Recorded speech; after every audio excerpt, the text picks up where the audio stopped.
Today, it's all on the line. With whiskey this time.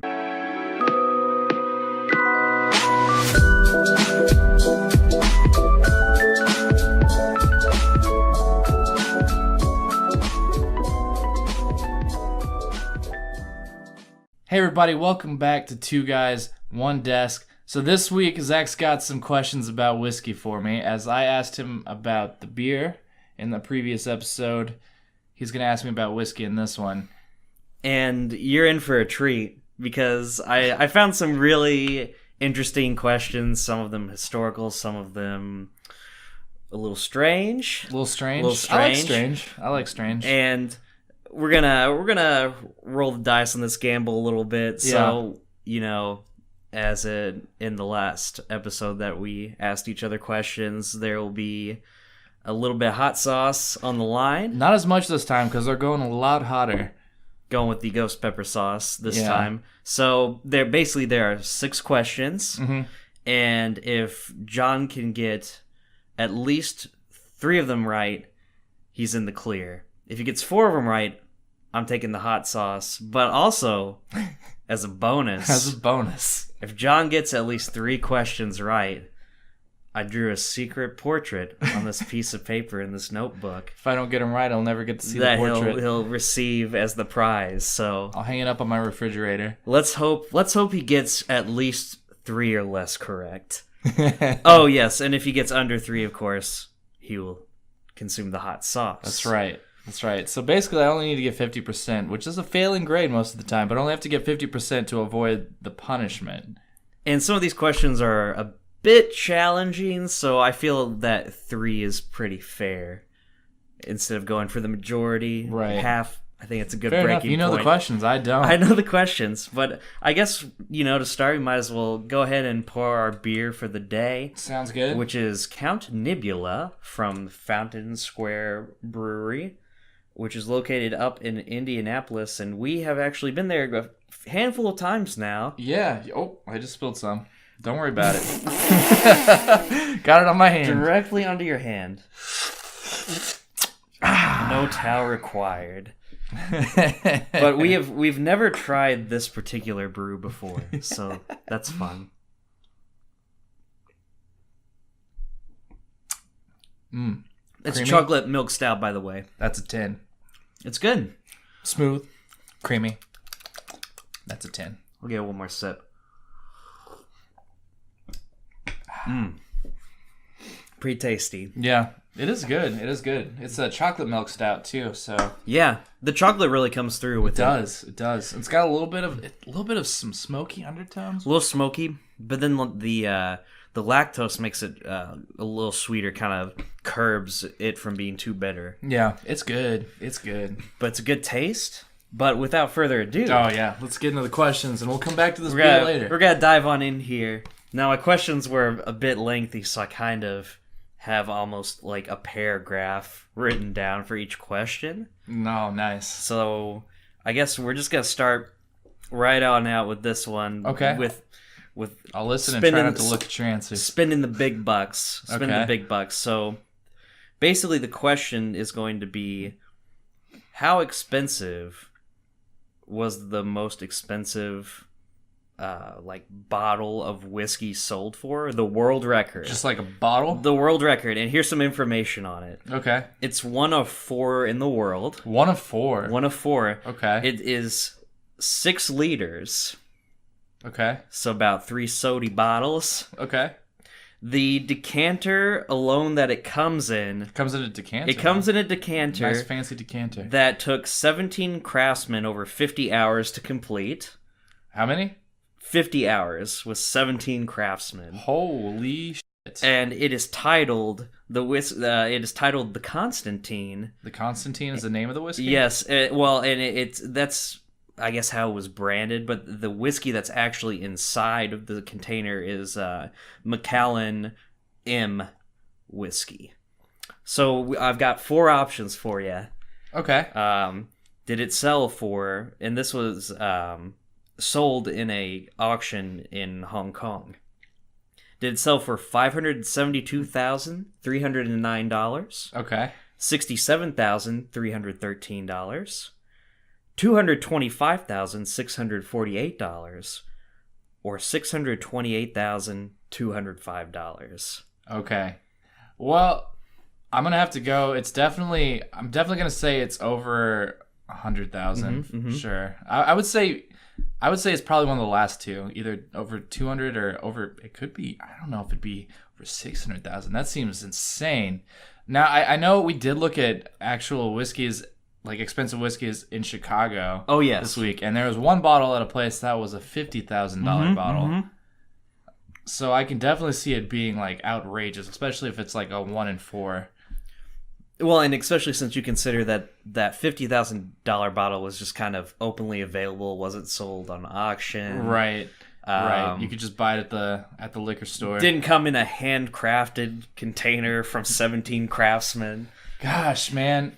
Yeah, it's what are the last two? The last two options? are 220. I'll just give you the first bit of it. 225,000 okay. Or 628,000.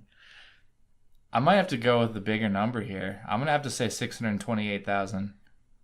That is absolutely correct. Is it? That is correct. Yes. Yeah, it sold for $628,000, which is mind blowing. I know That's a lot of the cost had to go into the creation of the decanter itself, but even so, that's still pretty crazy. That's insane. That's pretty crazy. That's so expensive.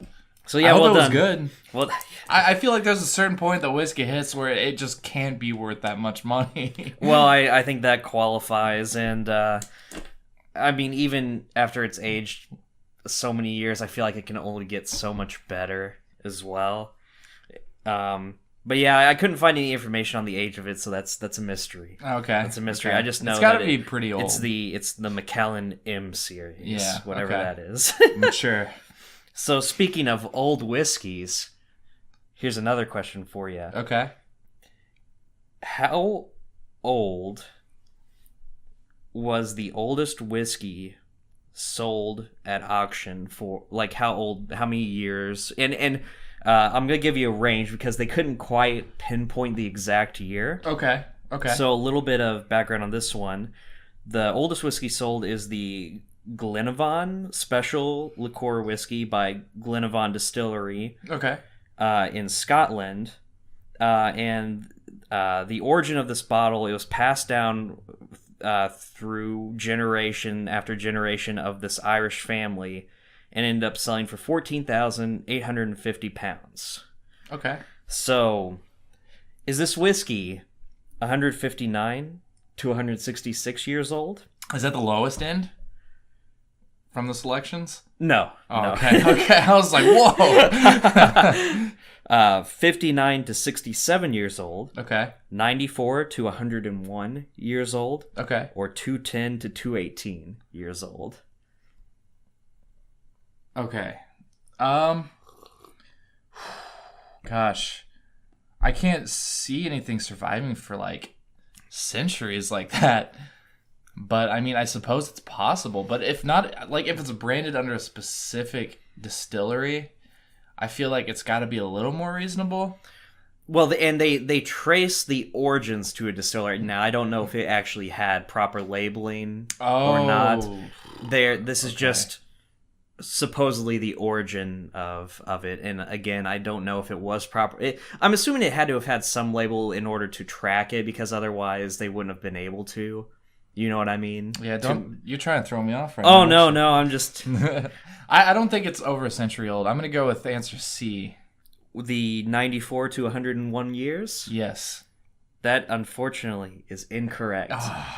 159 to 166 years. Jeez, that is ridiculous. It's pretty unbelievable. I was thinking just under a century. I didn't think it'd be like century and a half. Yeah, no, well, and honestly, it's really difficult to even find how would something like that even taste? 50-year whiskeys. Well, and that's a great question, because it's not like the whiskey was barreled for that long, so It's not like it had to collecting its flavor. Yeah, it had to have been sealed well too, because I know if you like leave like liquor out, like the alcohol can evaporate out of it. Right, yeah. Like just if you like have like a glass of whiskey and just leave it out overnight, if you try to take a sip of it the next day, it's like bizarre. It'll be gone. Nothing but air. Yeah, it like it'll like turn like a weird like clear color with like a little. It's weird. That's interesting. I've never looked into that personally. But yeah, so pretty crazy. Yeah, I was very surprised by that one. All right, this one. I've got one. I need at least 2 more to avoid the hot sauce, but I also want that portrait. This is really want that portrait. This is a strange whiskey. Strange whiskey. Labeled one of the strangest whiskey buys, and it can be purchased in Thailand or Laos. Okay. And contains what dead animal in the bottle? What dead animal? Okay. Is it A, a frog, B, a bat, C, a rat, or D, a snake? You see, snake would be the most obvious choice, I feel like. Mm-hmm. But I feel like that wouldn't be the strangest choice. Okay, so it's between a bat, a rat, a snake, and a frog. Correct. And you said it's from Laos? Thailand or Laos. You can purchase it in either location. Okay. Gosh. I don't think it'd be a rat. That'd be too weird. I feel like nobody'd be like, oh, that's gonna make our whiskey like strange and unique. Let's put a dead rat in there. Like I feel like if they're gonna drop something in there, it'd be like a reptile or an amphibian. Mm-hmm. So I feel like it's probably between snake or frog, right?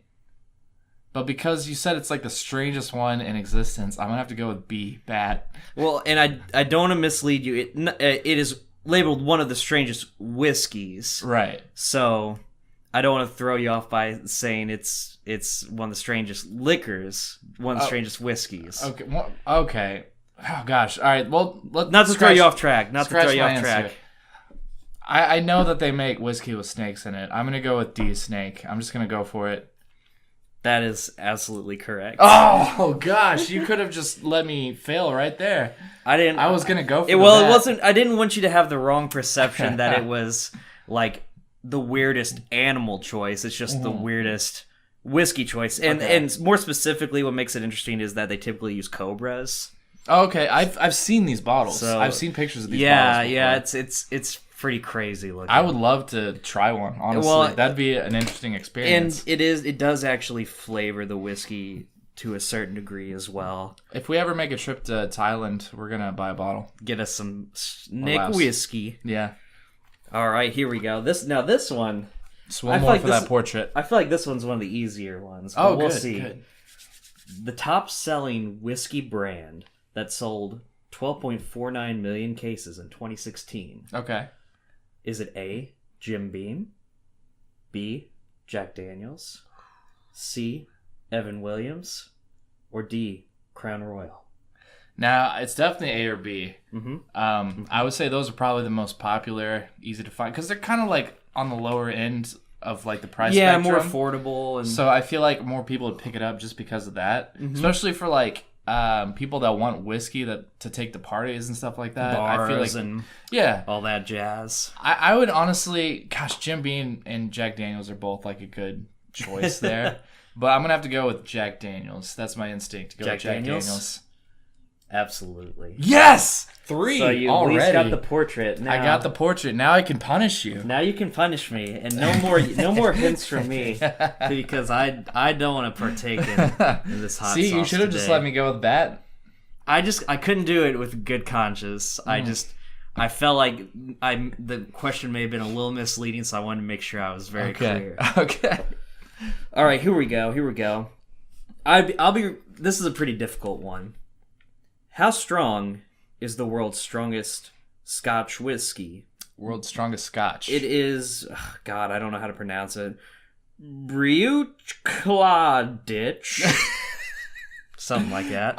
Here's the name right here. You can pronounce it for yourself. You can look it up. Since I can't enunciate Quadrupled whiskey. Quadrupled whiskey. All right, is it 74%? Oh my God. 98%. Oh my god. 92%. Oh my god. Or 86%. Oh my god.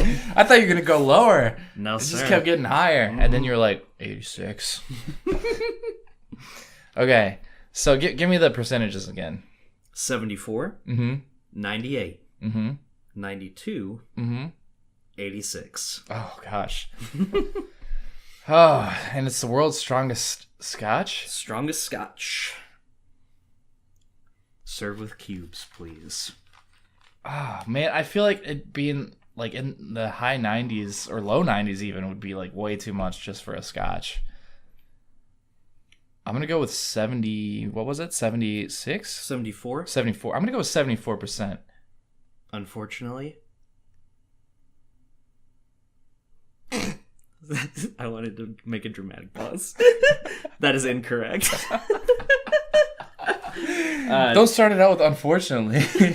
Then it's like, oh, that was wrong.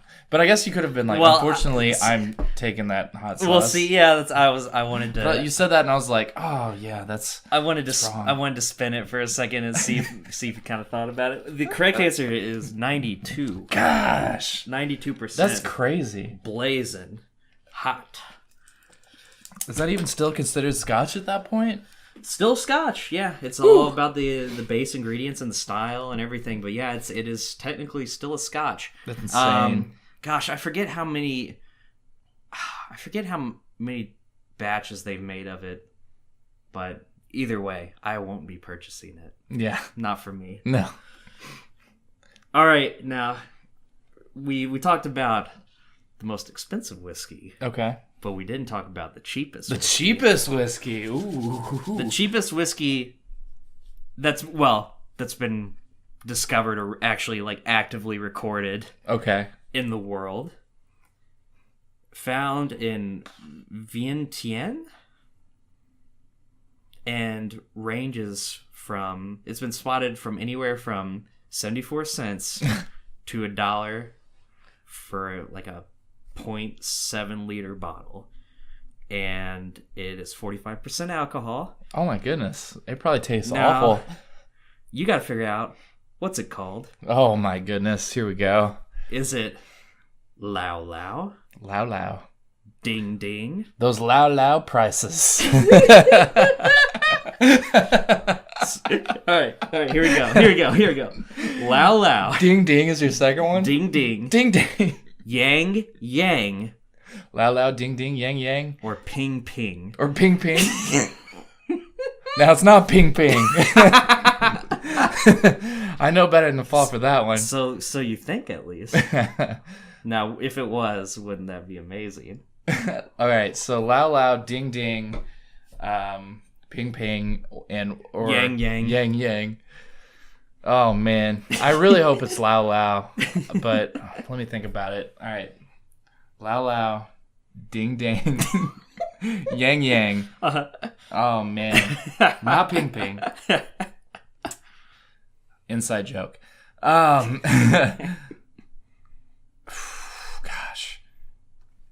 all right. A lot on the line, Paul. I know. I for you. For me, yeah. Nothing on the line for you. Not really. No, I've already won my portrait. For me. And I don't have to take this awful sauce. There's a lot on the line. Okay. Man, I'm gonna have to go with Lao Lao because I wanted to be for that Lao Lao price of 74 cents. That's correct. Yes! Well done. You earned it. Lao Lao. Find your bottle of Lao Lao. 75 cents a bottle. That's a steal.